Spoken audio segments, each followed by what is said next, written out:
Welcome in the fifth section of our course. In this section, we'll be looking at the topic of natural language processing and it will be an overview of it. So we'll be looking at the natural language processing, we'll be looking at the feature generation from text and also an NLP appliances and when to use it. And this is a first video in which we will see an overview of natural language processing. So we'll answer a question what a natural language processing is and why machine learning is useful in such solutions. So let's firstly think what an NLP is. NLP or natural language processing are systems that can understand language. It is a subset of artificial intelligence.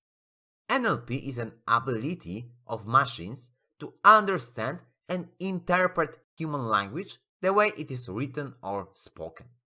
The objective on NLP is to make computer machines as intelligent as human beings in understanding language, human language. So we can see that we have an user at the left hand side, we have a machine that is in the middle of it and user at the right hand side. And let's say that user 1 and user B are speaking with each other. So they are typing some things on Messenger or something like this, and machine can interpret it in somehow. And NLP is about interpreting that things that users are typing into browsers, into messengers and so on.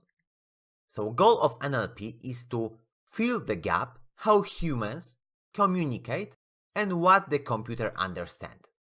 Humans' communication is natural language and computer understanding is machine language. So there is a discrepancy between those two. So in NLP we have multiple types of analysis. We can perform syntax analysis of text. It is what part of given text is grammatically true. We can check it using NLP techniques. We can also perform semantic analysis. It means what is the meaning of given text. We can find a meaning of text using NLP. Pragmatics, what is the purpose of the text?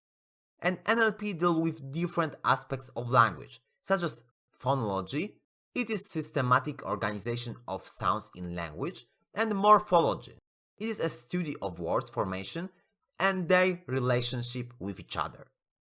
There are four main approaches of NLP for understanding semantic analysis. First approach is distributional.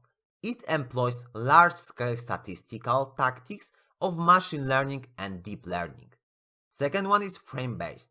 The sentences, which are synthetically different but semantically same, are represented inside data structure frame for the stereotyped situation. Next way to understand this is theoretical, and this approach is based on the idea that sentences refer to the real world. The sky is blue and part of the sentence can be combined to represent whole meaning. At the end, last approach is interactive learning. It involves pragmatic approach and user is responsible for teaching the computer to learn the language step by step in an interactive learning environment.